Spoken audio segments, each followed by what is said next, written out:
Le code +243, indicateur du téléphone de la République démocratique du Congo, fait l'objet de piratage, de fraude qui fait manquer le trésor public d'une dizaine de milliers de dollars américains. Je crois qu'il y a une part de l'État dans la facturation. Et si jamais on doit frauder à partir de l'étranger, utiliser un numéro, les préfixes de la RDC, ça veut dire quoi? Quand l'État viendra pour demander la liste des appels, par exemple, mensuellement, donc il va constater qu'on a beaucoup des appels locaux et pourtant il y en avait aussi des appels internationaux. Le phénomène est connu du monde informatique et reste très à la mode.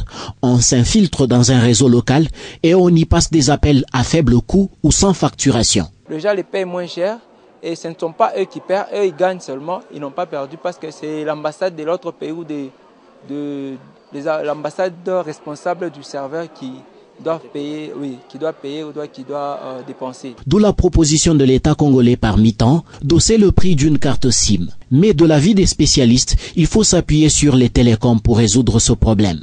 Les signaux électriques sous forme de ondes électromagnétiques, c'est capté par n'importe qui. En réalité, la communication, quand on émet un signal, le signal peut être capté par n'importe qui et décrypté et puis essayer d'être acheminé à destination. N'importe quel pirate spécialisé peut aussi essayer de manigancer dans ce sens-là. En payant la SIM, le réseau doit nécessairement gérer toutes les connexions qu'ils sont en train de faire par rapport à leur numéro de téléphone.